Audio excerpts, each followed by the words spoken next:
Hari ini kita akan belajar sebuah tema yaitu kerajaan Persia dan kerajaan Yunani. Kita membaca firman Tuhan dari Daniel pasal 11 ayat 2 sampai 4. Kitab Daniel pasal yang ke-11 ayat 2 sampai ke-4, kerajaan Persia dan kerajaan Yunani. 1, 2, 3. Oleh sebab itu, aku akan memberitahukan kepadamu hal yang benar. Sesungguhnya 3 raja lagi akan muncul di negeri Persia, dan yang keempat akan mendapat kekayaan yang lebih besar dari mereka semua. Dan apabila ia telah menjadi kuat karena kekayaannya, ia akan berusaha sekuat-kuatnya untuk melawan kerajaan Yunani. Kemudian akan muncul seorang raja yang gagah perkasa, yang akan memerintah dengan kekuasaannya besar dan akan berbuat sekehendaknya. Tetapi baru saja ia muncul, maka kerajaannya akan pecah dan terbagi-bagi menurut keempat mata angin dari langit, jatuh bukan kepada keturunannya, dan tanpa kekuasaan seperti yang dipunyainya, sebab kerajaannya akan runtuh dan menjadi milik orang-orang lain daripada orang-orang ini. Saya bersyukur untuk Amerika. Sebab hanya di Amerika ada bulan apresiasi pendeta. Sudah tahu bulan apa? Anton sudah sebutkan hari itu. Dari semua dia cuma tahu Oktober bukan bulan Halloween, tapi bulan apresiasi pendeta. Hebat ya Amerika ya. Ada apresiasi Mama, Mother's Day, Father's Day, Grandparents Day, ya, Children Day. Juga ada pesta, bukan day tapi month. Ini memang keterlaluan. Kok pendeta diapresiasi sebulan? Yang lain cuma sehari gitu. Ya. Juga Oktober ini adalah bulan apa? Alkitab sebenarnya. 31 Oktober itu adalah hari reformasi. Ya, 1517 Martin Luther mengadakan reformasi. Mengajak seluruh orang Kristen kembali kepada Alkitab. Kembali kepada Kristus. Kembali kepada anugerah, kembali kepada iman yang sejati, bukan usaha manusia. Jadi sebenarnya 31 Oktober kemudian dirayakan sebagai hari Alkitab sedunia. Sebab Martin Luther lah yang memperjuangkan semua orang Kristen boleh baca Alkitab sendiri. Bukan hanya imam-imam saja dengan bahasa Latin yang kuno atau bahasa asli, tapi dalam bahasanya sendiri. Saudara pernah bersyukur nggak untuk Alkitab? Minimal menutup bulan ini, saudara bersyukur untuk Alkitab. Di negara lain nggak ada loh bulan apresiasi pendeta, cuma di sini ada. Jadi saya bersyukur ya sebagian saudara apresiasi pelayanan saya di sini. Ya, ada yang kirim kartu, ya ucapkan terima kasih, ada yang beri love gift, ada yang kasih ginseng, ya. Ada yang kirim kasih apa? Bika Ambon, ya. Ada yang kasih dodol duren, ada yang ajak makan. Ya. Saya pikir kalau setiap hari ada yang ajak makan, 1 bulan, lah ini perut apa gak buncit? Nah kemarin Sabtu itu ada seorang teman ajak makan dimsum. Ya. Enak sekali sudah dimsum pagi itu ya, macam-macam. Ya. Ada kaki merak, kaki burung merak. Ada apa lagi, siomay, bapau, bakmi, bubur, segala macam. Enak itu bukan main. Ya. Begitu makan, tiba-tiba perut saya mules. Jadi saya buru-buru permisi, masuk ke WC, untung lagi sepi. Udah saya duduk di situ. Belum 1 menit, ada yang negur saya. Apa kabar Pak? Baik ya? Saya kaget loh. Ini restoran Chinese, kok ada yang ngomong Indonesia? Emang dia tahu saya orang Indonesia? Tapi suaranya mirip salah satu cobaan IGNC yang sudah lama nggak ke gereja. Jadi saya pikir ya udahlah, saya jawab seenaknya lah. Baik, saya bilang. Gimana sekarang Pak? Sudah lebih lega? Loh, ini pertanyaan apa ini? Mungkin ya denger juga ini bunyi jebret. Pertanyaan apa ini? Baru duduk belum semenit, udah tanya yang begituan. Lalu juga saya jawab sekenanya, ya lumayan. Lalu dia bilang lagi, sama dong Pak. Saya juga lega. Cuma sekarang saya ada sedikit masalah. Loh, saya kaget dan mulai curiga. Ini masalah apa? Lalu saya tanya, ada masalah apa Pak? Lalu dia bilang, gini Pak, di WC sebelah ini ada orang gila. Dari tadi ngikutin kejawab pertanyaan saya. Ntar saya telepon lagi ya, bye. Saya pikir cilaka, saya yang GR. Dia gak ngomong sama saya, dia telepon. Saya langsung tepuk jidat saya. Dablek lu. Begitu saya bilang, dablek lu, saya kaget. Ya, ternyata terbangun dari mimpi. Memang sudah jamnya saya harus bangun sebab ada janjian makan dimsum. Saudara, ini namanya ilustrasi imajinatif. Ternyata saya salah kira, salah sangka, salah tafsir, itulah manusia. Manusia seringkali bisa salah kata-katanya, keliru pemikirannya, salah tafsir, salah duga, tidak dengan firman Tuhan. Nubuat firman Tuhan itu selalu benar, selalu tepat, dan selalu terbukti. Nah, memasuki pasal ke-11 dari kitab Daniel, kita melihat saudara, Daniel menerima nubuat firman Tuhan tentang 4 kerajaan besar.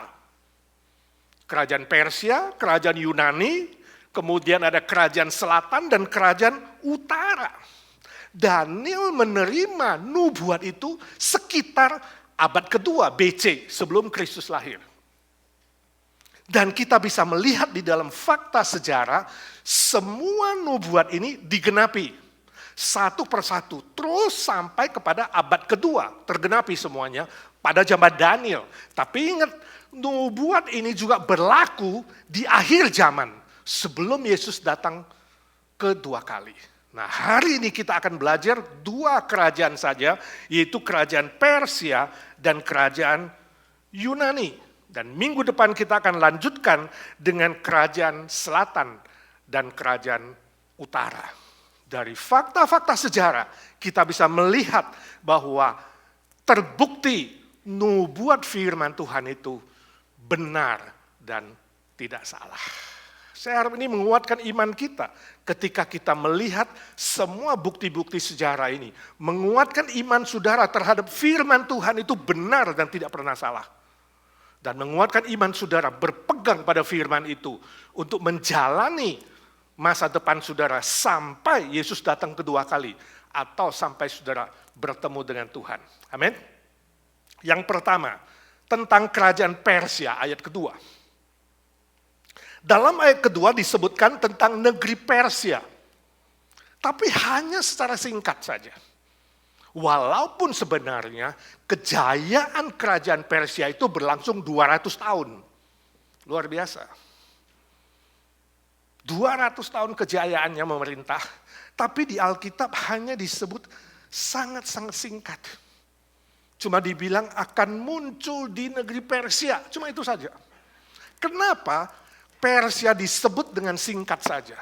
Sebab kerajaan Persia berperan sangat sedikit di dalam sejarah Israel dan di dalam sejarah keselamatan umat manusia yang dicatat dalam Alkitab. Jadi saudara perlu ketahui, Alkitab tidak memuat semua catatan sejarah secara detail. Karena kalau dicatat detail, waduh Alkitab kita tebalnya selangit-langit kali. Jadi Alkitab hanya mencatat catatan-catatan sejarah yang berhubungan dengan umat Israel pada zaman itu dan yang berhubungan dengan sejarah keselamatan umat manusia yang akan digenapkan oleh Mesias, Yesus Kristus. Di luar itu tidak dicatat. Itu sebabnya Persia sangat-sangat singkat. Nah, Tuhan memakai Raja Persia pada waktu itu memulangkan umatnya Israel dari pembuangan Babel setelah 70 tahun dijajah dan menjadi budak di negeri Babel. Lalu dikatakan bahwa 3 raja lagi akan muncul di negeri Persia. Dan yang keempat akan mendapat kekayaan yang lebih besar dari mereka semua. Nah, menurut catatan sejarah, sebenarnya setelah Raja Koresh memerintah, itu kira-kira 539 sampai 529 BC. Dalam pemerintahan itu, yaitu pas Daniel menerima nubuat ini, yaitu abad sekian, 539 sampai 529 BC, itu abad 6 kira-kira. Sebenarnya setelah Kores masih ada 11 raja yang memerintah di Persia. Tetapi hanya 4 saja yang sangat-sangat berpengaruh. Itu sebabnya Alkitab mencatat hanya 4. Jadi kita jangan bilang, loh kalau Alkitab hanya catat 4 ya, padahal kan ada 11. Kalau gitu Alkitab salah dong. Jangan menghakimi Alkitab. Sekali lagi, Alkitab hanya mencatat raja-raja, nama-nama penting yang berhubungan dengan sejarah keselamatan. Nah, siapa 4 raja itu? Raja Kambises itu memerintah tahun 529 sampai 522 BC. Ya. Lalu Raja Smerdis melanjutkan 522 sampai 521 BC. Dan yang ketiga Raja Darius Histaspes, ini 521 sampai 486, cukup panjang pemerintahannya. Ya. 521 sampai 486 BC, before Christ. Dan yang keempat yang dikatakan, yang paling kaya raya, lebih dari semua raja yang lain, itu adalah Raja Ahasiweros, atau yang disebut dengan Xerxes. Kalau saudara pernah dengar kata Xerxes, Raja Xerxes, dialah putra dari Darius Histaspes. Sangat-sangat terkenal, dia memerintah dari 486 sampai 465 BC sebelum Kristus. Xerxes adalah raja yang paling kaya, sebab semua kekayaan raja sebelumnya dia yang ambil. Dan dia juga memperkaya dirinya pada zaman dia memerintah. Semua emas, semua perak, semua barang berharga dia kumpulkan. Dia adalah raja yang paling terkenal dan paling kaya raya di seluruh negeri Persia. Nah, saudara bisa nanti baca di kitab Esther, ya, betapa dia kaya raya dan ya memiliki banyak istri, termasuk Esther menjadi ratunya. Lalu dalam ayat 2c dikatakan, dia akan berusaha sekuat-kuatnya untuk melawan kerajaan Yunani. Artinya, Raja Xerxes punya ambisi, punya cita-cita. Untuk apa dia mengumpulkan harta, untuk apa dia kumpulkan kekayaan, adalah untuk menyerang Yunani. Untuk melawan Yunani. Kenapa? Sebab dia ingin membalaskan dendam ayahnya. Menurut sejarah, ayahnya yaitu Darius Histaspes pernah dikalahkan Yunani dan dipermalukan pada tahun 490 BC. Jadi waktu anaknya Xerxes menggantikan bapaknya, dia dendam. Dia mengatakan, aku akan membalas dendam. Itu sebabnya dia kumpulkan semua kekayaannya dan dia memperkuat angkatan perangnya, khususnya angkatan darat dan angkatan laut. Memperkuat dan mempersiapkan diri menurut sejarah 4 tahun lamanya. Dan setelah itu dia menyatakan perang melawan Yunani. Sejarah mencatat, sekali lagi, peperangan Persia melawan Yunani berlangsung 150 tahun. Bukan waktu yang singkat, saudara. 150 tahun sekitar itu berperang. Kalah menang, sampai akhirnya Yunani diperintah oleh Alexander Agung 336 sampai 323, hanya 13 tahun Alexander Agung memerintah. Dia mengalahkan Persia. Persia diduduki dan dijadikan wilayah jajahannya. Nah, dalam kacamata akhir zaman, siapa Persia hari ini? Siapa? Iran, negeri Iran. Iran hari ini adalah Persia. Pada zaman Daniel, Persia pernah menolong Israel, berbaik hati pada Israel, memulangkan seluruh jajahan dari Babel kembali ke Yerusalem. Tapi di kacamata akhir zaman hari ini, Iran adalah musuhnya Israel. Bahkan Iran bercita-cita memusnahkan Israel dari planet bumi. Sangat-sangat berbeda dan sangat-sangat kontras. Jelas sekali ada ambisi atau cita-cita politik yang dicampur aduk dengan agama berperan di sini. Tapi sebenarnya di balik peperangan yang tidak selesai itu ada peperangan rohani sampai Yesus datang kedua kali. Kalau kita percaya nubuat Daniel adalah betul, bahwa Persia akhirnya ditaklukkan oleh Yunani dan tidak disebut-sebut lagi sampai akhirnya Persia bangkit dan hari ini menjadi Republik Islam yang memusuhi Israel. Sudah yakin bahwa nubuat ini juga akan digenapi sebelum Yesus datang kedua kali. Persia akan dikalahkan. Nah, jadi kalau hari ini perang Iran melawan Israel, dan Israel punya backup Uni Eropa, tambah dengan Inggris dan Amerika, kira-kira Iran bakal kalah atau menang? Iran hari ini di backup oleh Syria dan Lebanon, ya. Belum ada negara-negara Arab lainnya yang akan menyatakan diri juga kompak. Sebab negara Arab yang kaya, sebenarnya mereka tidak mau berperang. Hanya yang miskin dan yang punya dendam kebencian. Filsafat yang diajarkan adalah jahat lawan jahat, bahkan lebih jahat lagi. Ya. Filsafat yang mengajarkan generasi ke bawah benci dan membenci, dendam dan mendendam, itu akan melahirkan peperangan yang tidak pernah akan selesai. Dan hari ini kita melihat peperangan Israel hari ini melawan Hamas yang membawa Palestina masuk ke dalam peperangan ini, itu berlangsung tidak pernah selesai. Kalau kita mau hitung balik, bukan ke zaman Daniel, tapi ke 75 tahun yang lalu, ketika PBB mengumumkan, tahun 1947, kemerdekaan Israel dan Palestina mendapat sepotong jalur Gaza, 75 tahun. Itu adalah sama-sama miskin, Israel dan Palestina. Tapi hari ini kita melihat perbedaan yang sangat-sangat kontras. Peperangan hari ini telah memakan korban ribuan manusia. Gak bisa dihitung berapa ribu. Yang mati, anak, wanita, penduduk sipil, gedung-gedung yang hancur, pengungsian, kelaparan, kurang makanan, kurang minuman, kurang obat. Sangat-sangat menderita, saudara. Sangat-sangat menderita dua-dua pihak. Dan itu takkan pernah selesai jikalau filsafat balas-membalas, benci-membenci, dendam-mendendam tidak diberhentikan.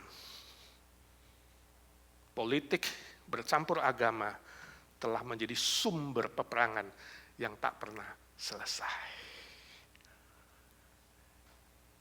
Sudah tahu istrinya Perdana Menteri Singapura, seorang yang pintar, namanya Ho Ching. Dia menulis sebuah artikel singkat, saya baca. Saya kutip beberapa dari tulisan dia. Dia katakan, saya bingung. Ya, atau mungkin saya yang salah kali, dia bilang. Saya heran. Ada sekelompok orang-orang yang sangat pintar di dunia ini, yang rela menghabiskan jutaan dolar, mungkin miliar dolar, ya, untuk membangun terowongan bawah tanah, untuk membeli roket, membeli senjata, dan mengajarkan anak-anaknya untuk melakukan balas dendam, bom bunuh diri. Dan itu adalah melibatkan generasi-generasi muda yang bukan orang bodoh tapi orang pintar. Saya gak mengerti. Dia bilang, Gaza itu luasnya setengah Singapura. Penduduknya juga setengah Singapura. Jadi kalau dihitung kepadatan harusnya apa? Sama. Kenapa orang-orang yang pintar, yang jenius, Yang membangun terowongan, saudara tahu berapa dalam terowongan itu? Katanya antara 30 sampai 45 meter ke bawah. Luas sekali, 13 terowongan yang bisa menembus dari Gaza ke Israel. Itu isinya adalah persiapan perang, semua senjata, anak-anak muda dilatih di situ. Kenapa orang-orang yang pintar dengan sumbangan dana billion dolar tidak mendidik dan membangun kota mereka yang cuma setengah Singapura? Bukankah dulu Singapura juga awalnya adalah negara miskin dan hari ini Singapura menjadi negara yang sangat maju? Ini kesalahannya adalah pemimpin-pemimpin yang tidak berhikmat. Atau yang sengaja mengajarkan generasi mudanya untuk hidup membenci, mendendam, dan membalas dendam. Yang dididik pada generasi dan anak-anak itu adalah apa? Benci, dendam. Terhadap tetangganya sendiri. Tetangga sendiri yang juga hidup dalam inferior, minder. Saudara tahu Israel itu minder sekali kok. Hidup di tengah-tengah Arab, saudara tahu berapa perbedaannya, bandingannya Israel dan seluruh Arab? Kurang dari 2%. Sangat-sangat kecil. Bayangkan kamu sangat kecil. Seperti domba di tengah-tengah serigala. Nggak inferior. Dan mereka pernah mengalami Holocaust. Pembantaian 2 juta orang Israel. Saudara, itu trauma akan membuat orang Israel yang hidup di situ deg-degan tiap hari, deg-degan. Inferior. Nah sekarang ribuan, 1000 lebih penduduknya dibantai dengan sadis. Kira-kira ini Netanyahu boleh perang dan kemudian ngajak beresin Hamas gak? Jadi dia coba mengerti. Yang satu adalah inferior, sedang trauma karena dikelilingi oleh 98% yang membenci. Supaya nggak semua membenci sih, saudara. Saudara tahu berapa orang Arab hidup di Israel? 20%. 20% penduduk Israel itu Arab. Tapi mereka bisa hidup sejahtera, hidup tenang. Kira-kira Israel bisa hidup tenang di Gaza nggak? Ini bedanya. Jadi saudara, kita mengerti mereka, ini tulisan Ho Ching sangat bagus. Kenapa ini orang-orang pintar dari Gaza justru membangkitkan ya, kemarahan dan ketakutan dari kelompok yang inferior. Dia coba mengerti dua-duanya. Ya. Seharusnya pemimpin-pemimpin Gaza berpikir dalam 75 tahun harusnya bisa membangun negaranya menjadi Singapura kecil. Memang tujuan akhir dari tulisan ini mengatakan, iya, saya harap penduduk Singapura yang lebih variasi, ya, 9-10 juta Singapura, dengan latar belakangnya macam-macam, bisa hidup harmonis. Mari kita menghargai keberagaman kita, hidup harmonis dengan tetangga, ya, hidup baik dengan tetangga. Hari ini Palestina 4,9 juta saudara hidup dalam kemiskinan, kesusahan. Bayangkan kalau waktu itu berlomba, sama-sama berlomba 75 tahun yang lalu. Saudara tahu setelah 75 tahun Israel jadi apa saudara hari ini? Negara yang paling maju dalam teknologi Israel. Jumlahnya 10 juta penduduknya. Ekonomi seluruh dunia, Israel nomor 29. GDP pendapatan ya kotor saudara, nomor 13 di dunia. Israel. Ya. Bisa hidup dengan orang-orang Arab 20% dan hidup sejahtera. Bagaimana Palestina? Setelah 75 tahun saudara, miskin, susah, menderita. 60% pengangguran di Gaza. Saudara tahu kalau saudara kerja di Gaza, sehari, bukan sejam loh ya, sehari $3,5. Ya, jadi per jam kira-kira berapa? 30 sen. Saudara kerja 1 jam di Israel, saudara tahu minimum wages berapa hari ini? Lebih tinggi dari Amerika, $30. Ayo ada yang mau pindah? Israel. Kerja setengah mati sini $12. Sana 1 jam, bukan 1 hari loh, 1 jam 30. Sana sebelah tetangga cuma beda 1 garis ini. 30 sen. Berapa kali lipat? Israel berhasil mensejahterakan penduduknya dan ingin hidup damai dengan siapapun, termasuk tetangga Arab. Ini loh saudara yang harus kita doakan. Politik dan agama bercampur. Ya. Akhirnya kepentingan politiklah dan filsafat pendidikan yang mengajarkan benci, dendam, bunuh diri, bunuh orang lain. Inilah yang harus kita doakan supaya ada perubahan yang nyata. Ho Ching mengutip ajaran Konfusius di penutupnya. Dia bilang, jangan lakukan kepada orang lain sesuatu yang saudara tidak ingin orang lain lakukan bagimu. Jangan lakukan. Ini Konfusius. Ajarannya pasif, jangan lakukan. Diam-diam aja. Ya. Dibandingkan dengan ajaran Tuhan Yesus, jadi positif, jadi optimis, jadi dinamis. Yesus bilang apa? Matius 7 ayat 12, golden rule. Segala sesuatu yang kamu kehendaki supaya orang perbuat kepadamu, perbuatlah demikian juga kepada mereka. Itulah isi seluruh hukum Taurat dan kitab para nabi. Saudara melihat firman Tuhan, lakukan dulu. Kasihi dulu orang lain. Cintai dulu. Ajaran sangat-sangat positif. Permisi tanya, hari ini kalau saya boleh tanya saudara, apa ambisimu? Apa ambisimu dan cita-citamu setelah saudara dapat kekayaan di bumi ini? Setelah dapat kekuasaan di bumi ini, setelah menjadi apa-apa dari orang yang tidak ada apa-apa, sekarang menjadi ada apa-apa, apa cita-citamu? Ini menjadi pertanyaan. Ya.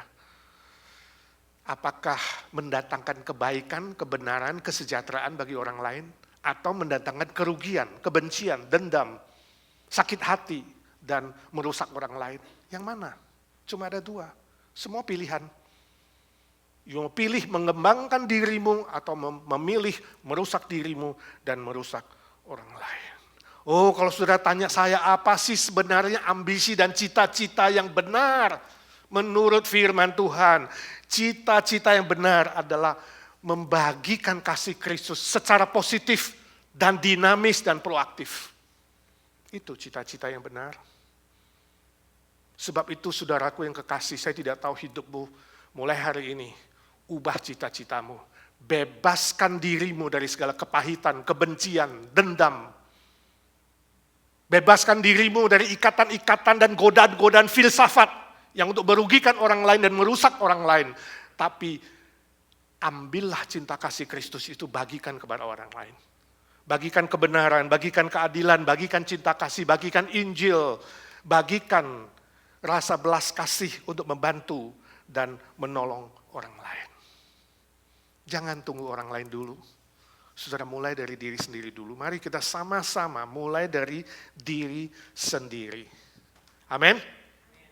Yang kedua, tentang kerajaan Yunani, ayat 3-4. Ayat ketiga mencatat, kemudian akan muncul seorang raja yang gagah perkasa, yang akan memerintah dengan kekuasaan yang besar dan akan berbuat sekehendaknya. Saudara, nubuat ini digenapkan atau digenapi di dalam diri Alexander Agung. Dia muncul, gagah perkasa, raja Yunani yang paling kuat dan sukses. Umur 19 dia menjadi kaisar, menjadi raja, dan dia punya strategi perang yang sangat luar biasa. Dalam 13 tahun pemerintahannya, dia telah menaklukkan Persia, Mesir, Asia Kecil, Hindia, Aram, dan daerah-daerah sekitarnya. Gak ada yang bisa menandingi Alexander Agung. Lalu ayat 4a mengatakan, tapi baru saja dia muncul, maka kerajaannya akan pecah dan terbagi-bagi menjadi 4 mata angin. jatuh bukan pada keturunannya sendiri, tapi ke tangan orang lain. Nubuat ini digenapi ketika Alexander setelah melayani atau menjadi raja 13 tahun, dalam usia yang sangat muda, 32 tahun, dia sakit aneh dan dia meninggal. Hanya 13 tahun. Lalu 4 panglimanya, 4 jenderalnya membagi kerajaannya menjadi 4. Saat itu dia punya 2 orang anak sebenarnya, dua-dua mati terbunuh. Dia punya seorang saudara dan juga mati terbunuh. Jadi gak ada sisa dari Alexander Agung yang bisa menggantikan dia. Dan kerajaannya pecah 4. Bagian barat yaitu Makedonia dan Yunani itu dipimpin oleh Jenderal Kassander. Bagian timur yaitu Thrace dan Asia Kecil, hari ini Turki, dipimpin oleh Lysimachus. Bagian utara yaitu Aram dan sekitarnya dipimpin oleh Seleucus, hari ini Syria. Bagian selatan yaitu Mesir dipimpin oleh Ptolemeus. Tapi firman Tuhan mengatakan hanya 2 yang kuat. Yang 2 ditaklukkan yaitu barat dan timur ditaklukkan oleh kerajaan Romawi. Sisa kerajaan utara itu ditaklukkan oleh Syria. Jadi hari ini utara adalah Syria, sekutunya Iran. Dan selatan adalah kerajaan Mesir, ditaklukkan oleh Mesir. Apa yang kita pelajari, saudaraku? Sejarah membuktikan bahwa kerajaan di dunia ini sekuat apapun, sejaya apapun, sehebat apapun, sementara saja. Hanya sementara. Alexander Agung hanya 13 tahun, segera berlalu. Dan hari ini Yunani modern tidak ada peran apa-apa di dalam sejarah keselamatan. Gak disebut-sebut lagi.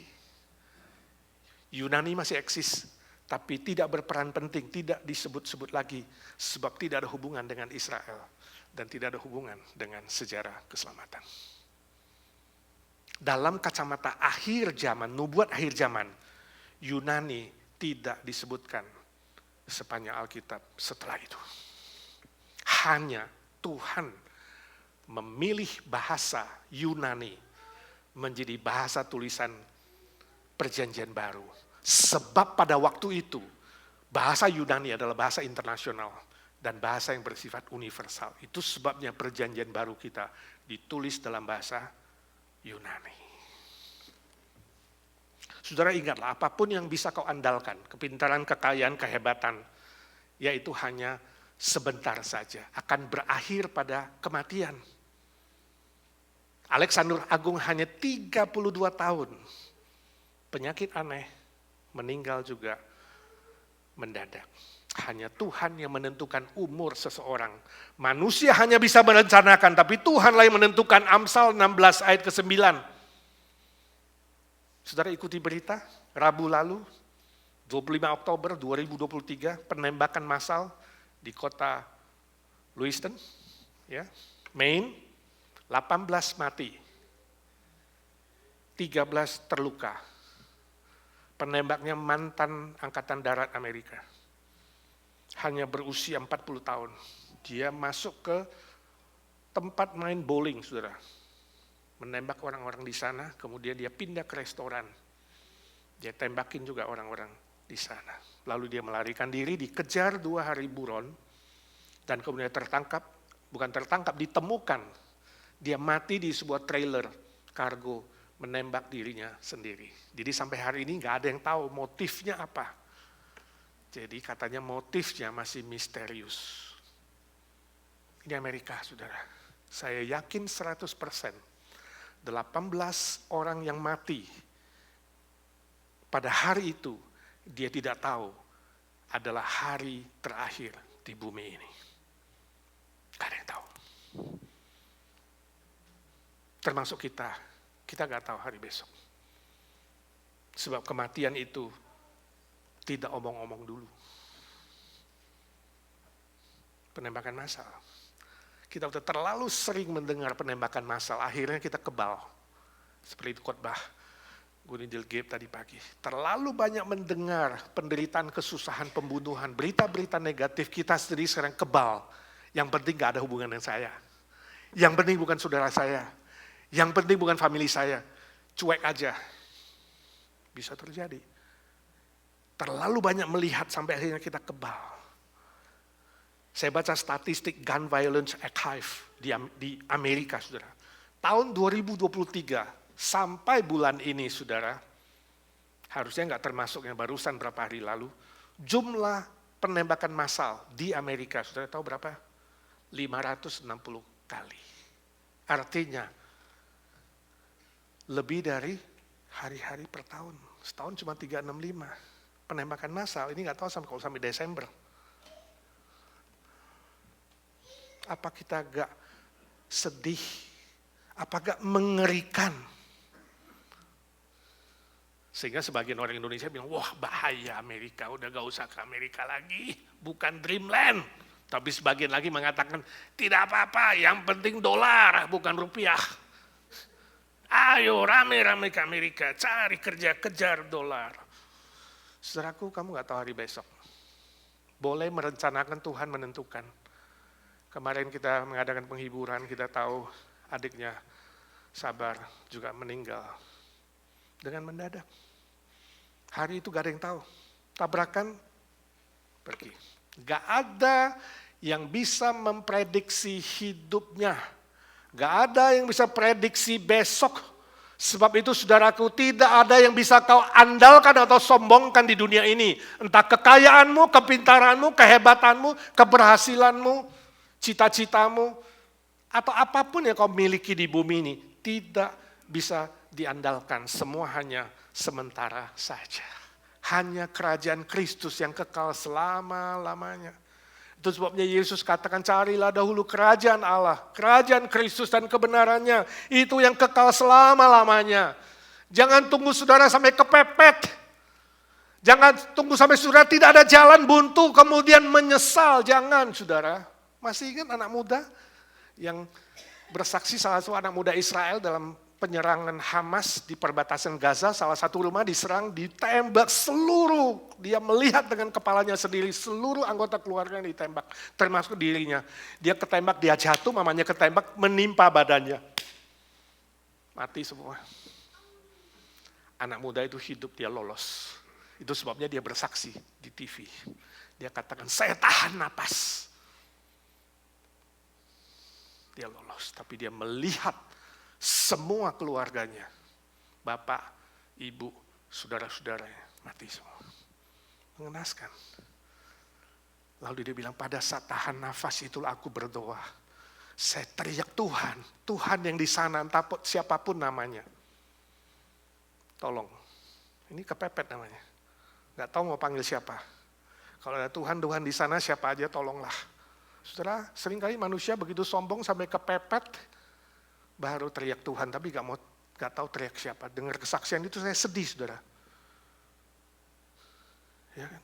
Berarti seluruh keluarganya, papa, mamanya, keluarganya, tidak pernah mengenal Kristus. Mungkin gak pernah dengar Injil. Orang Israel gak pernah dengar Injil Kristus. Hari ini kekristenan di Israel kurang dari 3%, saudara tahu? Tidak kenal Kristus. Sungguh-sungguh ironis kan? Yesus Kristus memilih inkarnasi, lahir di Israel, memilih garis keturunan Raja Daud, Raja Israel yang paling terkenal yang mereka hormati dan hargai, tapi banyak yang menolak Kristus sebagai Mesias. Ini sebuah hal yang sangat-sangat ironis dan kasihan. Itu sebabnya saudaraku, saya tidak tahu dengan hidupmu, kalau engkau belum sungguh-sungguh diselamatkan, belum sungguh-sungguh menjadi anggota kerajaan Kristus, belum sungguh-sungguh yakin kamu pasti masuk surga kalau besok mati, please jangan mati dulu. Please, saya minta tolong. Jangan saudara mati dulu sebelum saudara sungguh-sungguh percaya dan menerima Kristus sebagai juru selamat pribadimu, sehingga engkau tahu memanggil nama siapa Tuhan dan juru selamat yang benar. Sampai saudara yakin 100%, kamu punya garansi hidup yang kekal. Amin. Jadi bilang sama dirimu, please jangan mati dulu ya. Tapi bagi saudara yang sudah percaya, pakai kesempatan yang Tuhan berikan. Untuk bekerja bagi kerajaannya, itu yang kekal. Tadi ayat pembimbing kita, semakin giatlah melayani pekerjaan Tuhan, sebab itu tidak sia-sia. Itu kekal, upahmu besar di sorga dan di bumi juga.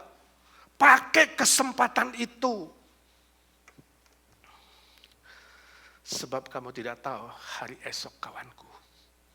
Saya khotbah di sebuah gereja Indonesia di Amerika sini. Dengar sebuah kesaksian, ada seorang anak muda pintar sekali nyanyi. Dia diajak ikut paduan suara, terus diajak melayani untuk bantu suara pria. Terus nolak. Akhirnya suatu hari dia bilang sama pemimpin itu, ya oke, saya mau bantu. Minggu depan saya masuk paduan suara. Saudara tahu apa yang terjadi? 3 hari sebelum hari Minggu depan, mereka dengar kabar dia meninggal dunia. Semua shock dan kaget. Ketika dia baru mau berubah, baru mau melayani pekerjaan Tuhan, Tuhan tutup kesempatannya. You tidak tahu hari besok, saudaraku. Jangan sampai kesempatanmu ditutup ketika kamu baru mau berubah. Tuhan Yesus bilang, ketika masih siang, bekerjalah untuk pekerjaan Tuhan. Jangan sampai tunggu malam. Sebab kalau malam tiba, tidak ada seorang pun yang bisa bekerja. Amin. Mari kita doa.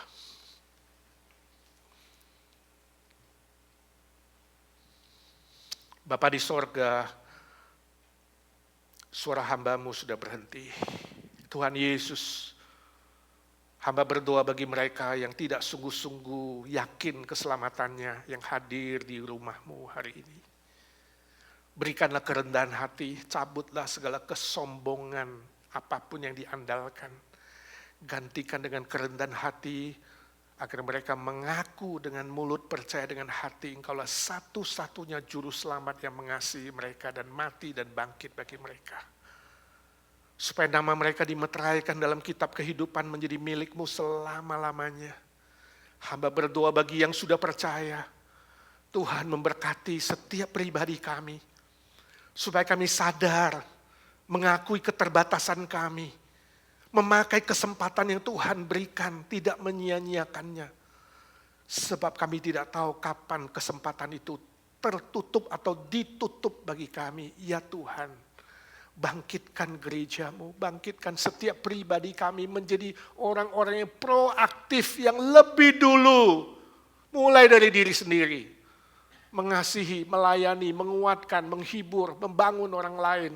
Hadirkan kami di mana-mana untuk membawa sejahtera, membawa berkat, membawa sukacita. Bukan merugikan orang lain atau merusak orang lain. Ampuni segala dosa dan kesalahan kami. Ampuni kalau kami tergoda dengan filsafat balas dendam, membenci, dan ingin get even. Tuhan ampuni kami. Ampuni orang-orang di Israel dan Palestina, kami berdoa khususnya untuk pendidikan di Palestina, untuk kemiskinan di sana, untuk penduduk yang berteriak minta tolong. Tuhan, kasihanilah. Kasihani jiwa-jiwa yang terhilang, pakai orang-orang Kristen boleh bercahaya di tengah-tengah kegelapan politik dan agama yang bertarung di sana, ya Tuhan. Engkau yang bekerja, dengar doa kami. Dalam nama Tuhan Yesus kami berdoa dan memohon berkat Tuhan. Amin.